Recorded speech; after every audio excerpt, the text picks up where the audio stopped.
할렐루야. 네. 누군가 나의 필요를 혹은 나에게 도움을 준다는 것은 매우 기쁜 일일 것입니다. 여기 저희 사교구 분들이 다 모여 계신데 제가 거의 그 제정락교회 초반에 부임해 왔을 때 이런 일이 있었습니다.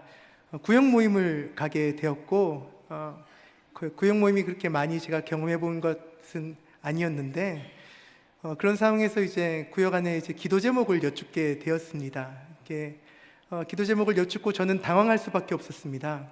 기도 제목을 나누시는데 제가 알아들을 수 있는 말은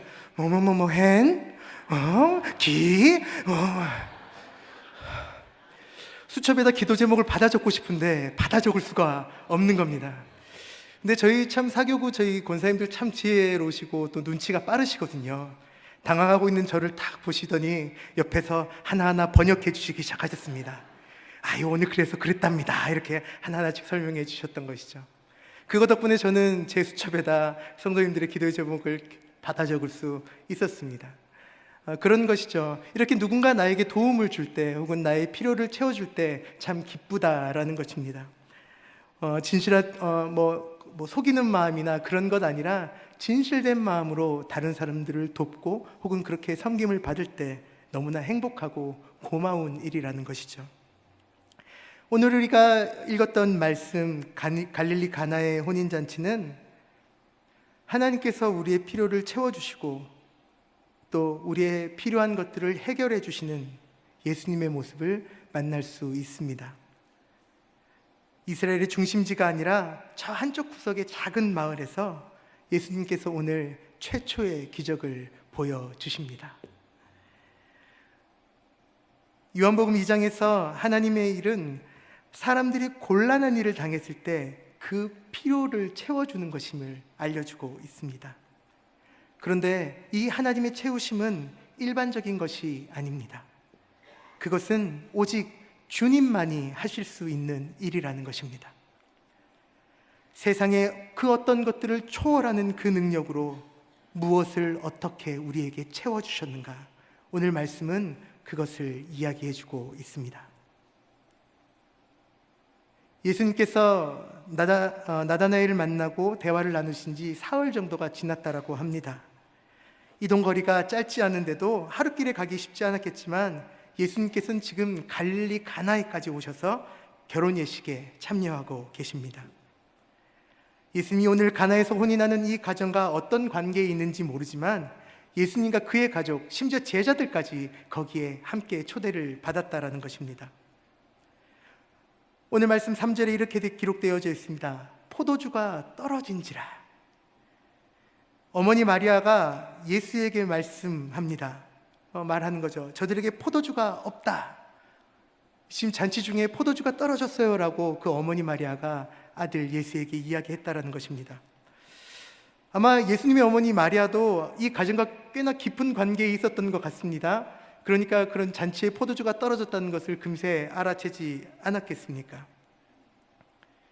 그런데 마리아는 그 자신의 아들 예수님이 메시아일 뿐 아니라 이 혼인 예식에 포도주가 떨어진 문제를 해결할 수 있다라고 생각하셨던 것 같습니다. 아마도 아들을 보내서 포도주를 사오게 하려고 심부름을 시키시려고 하셨던 것일까요? 하지만 마리아는 이 가정에 그 포도주가 떨어진 그 문제를 가지고 예수님 앞에 나아갑니다. 4절에 예수님께서 말씀하십니다. 여자여, 나와 무슨 상관이 있습니까? 내 때가 아직 이르지 않았습니다. 예수님께서 의외의 답변을 하십니다. 아마 어머니 마리아는 당연히 예수님께서 이 일을 해결하실 수 있을 것이라 생각을 했던 것 같습니다. 그런데 예수님은 좀 다른 답을 내어놓으시는 것이죠. 저의 때가 아직 이르지 않았습니다. 이 집의 포도주는 저와 상관이 없습니다 라고 말합니다. 그런데 마리아는 예수님의 그 말씀에도 불구하고 하인들을 불러 그들에게 부탁합니다. 무슨 말씀을 하시든지 그대로 하라.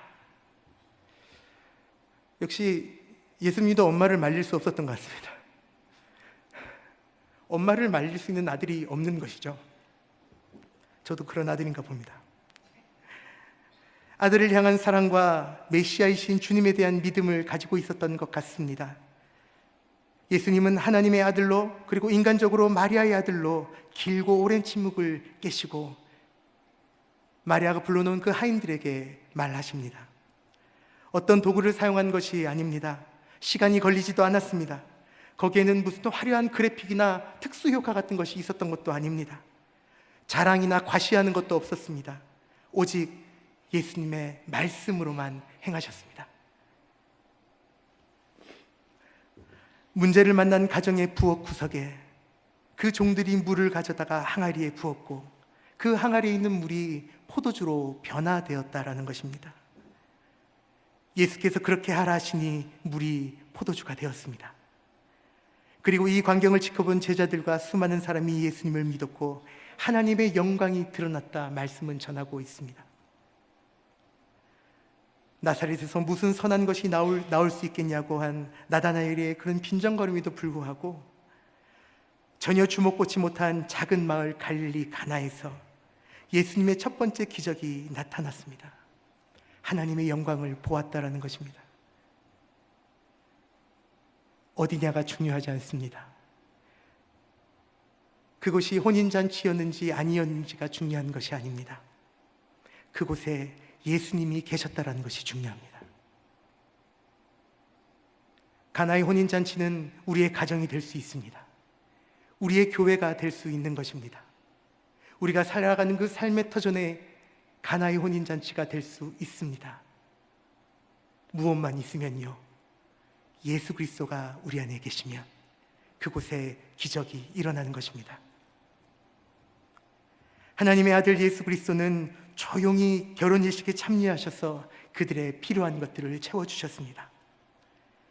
그것이 바로 예수 그리스도의 섬김입니다. 혼인잔치의 흥을 깨지도 않으셨고 그 가정에 다른 무엇을 요구하지도 않으셨습니다. 이것은 단지 한 잔치의 문제라기보다 그 잔치를 준비하며 포도주가 끊어지지 않도록 준비해야 되는 그 주인에게는 매우 심각한 문제였을 것입니다. 주인에게는 자신의 명예와 직결되는 문제가 아니었겠습니까? 기쁨이 가득한 잔치에 아쉬움을 남길 수 있는 상황이 찾아오고 있었습니다. 그런데 그곳에 예수님이 계셨다라는 것입니다. 이때 예수님은 이들의 이 주인의 문제를 해결하셨습니다. 이 세상 속에서 기쁨과 즐거움을 누리는 것은 하나님의 백성이 누릴 수 있는 권리입니다. 그런데 우리는 그 안에서 하나님의 영광을 드러낼 수 있어야 합니다. 예수님의 사랑은 일상의 삶 가운데 기쁨을 나누는 잔치차리에도 역사하고 계십니다. 예수님이 어떤 분이십니까? 광야에서 40일을 금식하셨고 사단의 시험에도 어떤 물과 다른 음식을 입에 대지 않으셨던 분이 바로 예수님이셨습니다. 그런데 그런 예수님이 한 인간의 혼인잔치에 참석하셔서 그 인간의 문제를 해결해 주신다라는 것입니다. 이것이 바로 우리를 향한 주님의 사랑의 한 모습이 아니겠습니까? 40일 동안 광야에서 줄이고 목마르셨던 주님, 그러나 그 예수님께서 혼인잔치에 참여하셔서 물을 포도주로 변화시키십니다.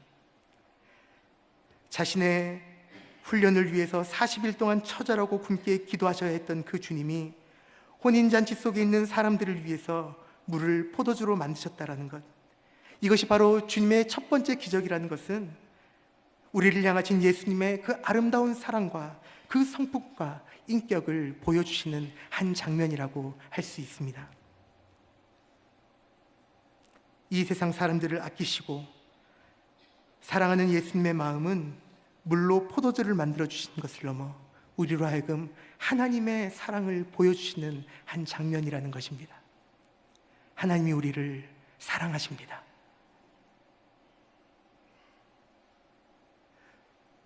다른 것이 기적이 아니라 물이 포도주로 바뀐 것이 기적이 아니라 하나님이 우리를 사랑하신 것 자체가 기적입니다.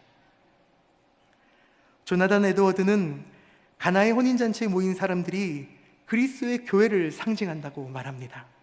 그렇습니다. 교회는 혼인잔치와 같은 곳입니다. 결혼식장에 빨간 레드카펫이 중간에 깔려 있는 것처럼 이 교회의 중심에는 하나님의 은혜가 흘러가고 있습니다. 축복과 기쁨이 넘치는 곳입니다. 약한 자들이 강하게 되는 곳입니다. 분열된 것이 하나 되는 곳이며 나누어지는 것이 함께 합력하게 되는 곳입니다. 수많은 다양한 사람들이 함께 모여 한 하나님을 예배하는 곳, 그것이 바로 혼인잔치와 같은 교회의 모습일 것입니다. 혼인잔치에는 많은 사람들이 초대되며 함께 즐기며 신랑과 신부의 결혼을 함께 기뻐합니다. 오늘 예수님 그 잔치에 손님으로 참석하셨습니다. 그런데 잔치가 흘러가고 흘러갈수록, 무르익어 갈수록 예수님은 그 혼인잔치의 중심에 서시게 됩니다. 잔치에 필요한 포도주가 떨어졌을 때 그 잔치의 중심에 예수님이 계셨습니다. 예수님께서 마치 그 자리에 손님으로 오신 것 같지만 어머니 마리아를 통해 주님은 그 잔치의 중심에 서시게 됩니다. 그리고 이제는 손님으로서만이 아니라 가장 중요한 분으로, 주인을 돕는 자로 하나님의 일을 그곳에서 행하신다라는 것입니다. 혼인잔치와 같은 교회의 중심에 우리 주님이 서십니다. 마치 손님으로 계시는 것 같지만 그 주님이 이 교회의 중심이시라는 것입니다. 예수님은 잠시 머물렀다가 즐기고 떠나는 손님이 아니십니다. 혹시나 잔치집에 손님이 되어버린 것처럼 교회 안에서 예수님이 손님이 되어 계시진 않을까 생각해 봅니다. 말씀이 임하지 않는 교회, 예수님이 손님 되어서 그저 바라만 보고 계시는 교회가 되어 있지는 않은지 한번 스스로를 돌아봅니다. 혹시 우리의 삶에 주님이 손님처럼 계시진 않습니까? 우리 인생의 중심에 예수님이 계셔야 하지 않겠습니까? 그런데 그 예수님을 외면하고 우리가 주인 되어지고 그 주님을 우리 인생의 손님처럼 그렇게 모시고 살아가고 있지 않은지 생각해 보게 됩니다. 혼인잔치집 같은 교회 안에서 우리가 할 수 있는 일은 우리의 부족함과 연약함을 통해, 우리의 연약함과 부족함을 통해 역사하시는 예수님을 보는 것입니다. 단지 우리 주변에 계신 예수님이 아니라 우리 인생의 중심에 들어오셔서 우리의 인생의 문제를 해결하시는 그 예수님을 목도하는 것, 그 예수님을 정견하는 것, 그것이 바로 우리가 해야 될 일 아니겠습니까? 그분의 메시아 되심과 구원으로 오시는 주님, 그분을 고백하고 그렇게 살아가는 것, 주님의 잔치에 함께 참여하고 있는 저희들이 해야 할 일일 것입니다. 포도주가 떨어진 우리의 모습은 어떤 모습일까요? 포도주가 떨어진 교회의 모습은 어떤 모습일까요? 아마도 예수님의 십자가의 보혈의 은혜가 떨어진 교회일 것입니다. 말씀의 은혜가 사라져가는 교회일 것입니다. 성령의 인도하심과 함께 하신 은혜가 사라져가는 그런 교회, 그런 우리의 삶이 아니겠습니까? 하지만 오늘 말씀은 교회가 일어날 수 있는 하나의 길을 보여줍니다. 교회가 일어설 수 있는 그런 성령의 능력을 잃어버려가는 교회가 할 수 있는 것이 무엇입니까? 어머니 마리아가 예수님을 찾아갔던 것처럼 오직 예수님께 나아가는 것입니다. 예수님의 능력을 믿고 그 말씀을 사모하며 그 말씀 앞에 순종하는 것 아니겠습니까? 예수님이 항아리에 물을 갖다 부으라고 때로는 이해하기 어려운 명령을 하십니다. 그런데 그 말씀 가운데 순종하는 것입니다. 물이 포도주가 되는 것이 기적처럼 보이지만 진정한 기적은 우리가 말씀에 순종하는 은혜, 우리가 하나님의 말씀에 순종하며 살아가게 되는 것, 그것 자체가 바로 기적이 아니겠습니까? 순종은 하나님께서 우리에게 주시는 소중한 선물입니다. 순종할 때 능력이 나타납니다. 기도하라 말씀하실 때 즉시 무릎 꿇으면 성령의 능력이 임하는 것입니다. 주님께서 물을 부으라 하시니 그 말씀에 따라 물을 부었다니 그 물이 그냥 그대로 남아있는 것 아니라 포도주로 변하게 되었습니다. 기적은 갑자기 나타나지 않습니다. 말씀에 순종할 때 기적이 일어나는 것입니다. 성령의 권능이 임하게 되는 것입니다. 가나의 혼인잔치, 그리고 그 몸된 교회는 바로 우리 자신들입니다. 우리가 하나님의 거룩한 성전이며 우리가 하나님의 혼인잔치입니다. 내 안에서 날마다 구원의 은총을 감사하며 감격하는 기쁨의 잔치가 벌어져야 합니다. 예수님이 손님이 아니라 나의 주인이 되어주셔야겠습니다. 내 영혼의 메마른 항아리에 예수님의 말씀을, 그 물을 가득 채워 넣어야겠습니다. 성령의 능력을 사모해야 합니다. 그리고 내 영혼에 성령의 강물이 가득 차 흐르도록, 그 아기까지 가득 차도록 우리가 우리의 인생을 주님께 드리며 주님께 순종해야 한다는 것입니다. 오순절 성령의 임하심으로 초대교회가 만들어진 것처럼 우리의 심령에 오순절 성령 강림의 역사가 나타나야겠습니다.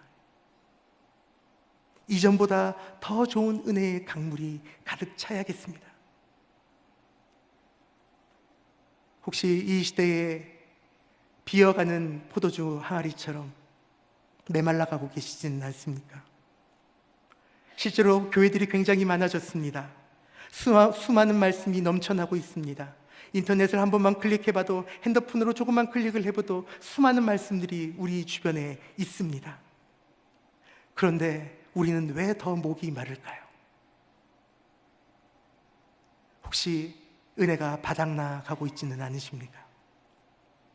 우리 인생의 영적인 고갈 상태가 시작된 것은 아닐까요? 예수 그리스도의 보혈의 능력이 사라지고 있는 것은 아닐까요? 예수님의 보혈의 능력보다, 하나님의 살아계심보다 인간적이고 인본적이고 인위적인 것들, 그런 것들이 교회 안에서 진리처럼 서 있지는 않습니까? 결코 그런 것들은 오래가지 못합니다. 잔치집에 포도주가 말라가듯 사라질 것입니다. 우리에게 새로운 포도주가 필요합니다. 이제 우리가 가장 중요한 것을 바라보고 사모해야 하겠습니다. 다른 것이 아닙니다. 오직 예수 그리스도를 바라보고 사모하는 것입니다. 하나님의 말씀을 바라보는 것입니다. 우리 안에 하나님의 말씀이 임하시면 순종의 역사가 일어납니다. 왜냐하면 하나님의 말씀은 거부할 수 없기 때문입니다. 하나님이 우리 인생에 말씀하시면 그 누구도 거절할 수가 없습니다. 하나님의 뜻인지 아닌지 한번 확인해 보십시오. 굉장히 확인하는 거 쉽습니다. 거절해 보십시오. 진담입니다. 하나님이 내게 말씀하시는 것 같은데 이게 긴가민가 하시면 한번 거절해 보십시오. 걱정하지 마십시오. 하나님의 말씀은 거부할 수 없습니다. 주님이 따르라 하시면 따르게 됩니다. 주님이 물을 부으라 하시면 물을 붓게 되는 것입니다.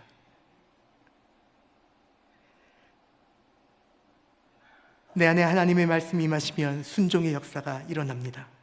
그리고 성령님이 임하시는 것입니다. 믿을 수 없는 것을 믿게 되고 보지 못했던 것을 보게 됩니다. 예수님께서 우리에게 바라시는 것은 큰 것이 아닙니다. 물을 떠서 항아리에 붓는 것입니다. 허리가 아프셔서 좀 어려우십니까? 팔이 아프셔서 못하실 것 같습니다. 우리에게 없는 포도주를 사오라고 명령하시지 않습니다. 단지 그냥 물을 부으라는 것입니다. 이것이 물에서 포도주가 될 것이라고 하는 디테일한 설명도 없습니다. 너는 그냥 물을 부어라. 너의 시간과 너의 공간 속에서, 너의 삶 속에서 네가 할 수 있는 것을 행하라 말씀하십니다. 큰 것을 요구하시지 않습니다. 우리 삶 가운데 우리가 할 수 있는 것을 행하라 말씀하신다는 것입니다. 새롭게 변화되는 것은 이런 작은 순종에서 시작합니다. 변화의 길이 이런 작은 순종에 있습니다. 그리고 그 작은 순종이 예수 그리스도의 능력이 되어 나타나는 것입니다.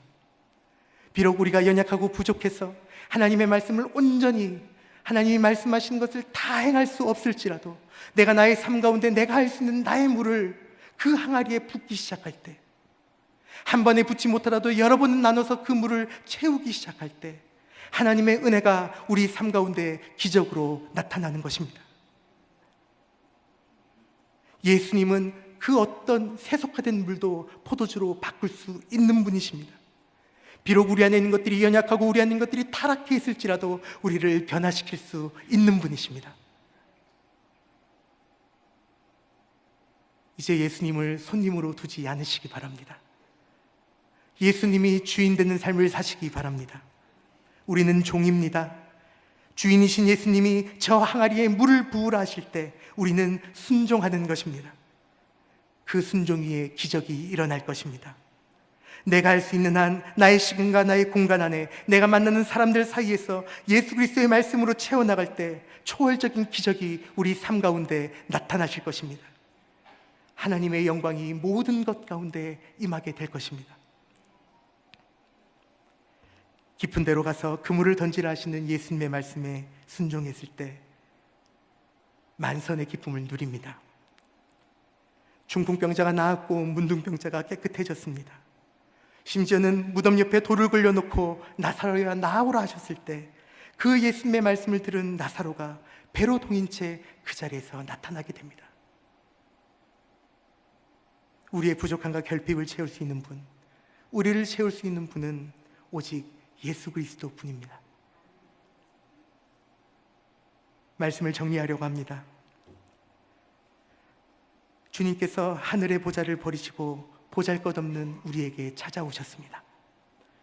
그리고 우리 삶 가운데 계셔서 우리의 필요를 채워주신 그 주님만이 우리의 주인이시며 우리의 모든 것이 되십니다. 주님이 우리의 전부이십니다. 메말라가는 우리의 영혼의 목마름을 해결해 주실 분이 바로 오직 주님뿐이십니다. 도움이 필요하십니까? 어머니 마리아처럼 예수님께 나아가시기 바랍니다. 우리는 우리의 연약함과 우리의 부족함을 인정하고 주님께 고해야 하겠습니다. 주님, 포도주가 없습니다. 주님, 어떻게 할까요? 우리가 주님 앞에 그렇게 정직하게 하나님 앞에 나아가게 될 때 주님이 우리에게 말씀하십니다. 너의 메마른 영혼의 항아리에 물을 채워 넣어라.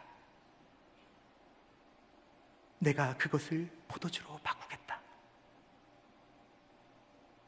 이렇게 말씀에 순종했던 그 종들처럼 우리가 인생 가운데 우리가 할 수 있는 그 말씀의 순종으로 예수님의 사랑을 깊이 체험하시고 그 은혜 가운데 포도주가 흘러넘치는 은혜를 경험하시기를 간절히 기도하겠습니다. 함께 기도하겠습니다. 하나님 아버지, 우리를 사랑하셔서 주님 우리의 연약함과 우리의 부족함을 보시고 우리 인생에 찾아오시니 참으로 감사합니다. 주여, 더 이상 주님을 우리 인생의 손님으로 두지 않고 우리 인생의 주인으로 모시오니 하나님, 주님의 능력을 우리 삶 가운데 베풀어 주시옵소서.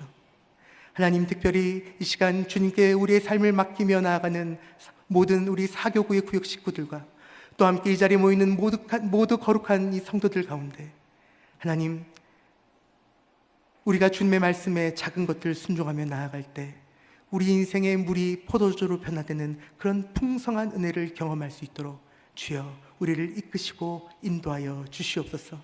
우리 인생에 언제나 기적을 행하시는 예수 그리스도 이름으로 기도드렸습니다. 아멘.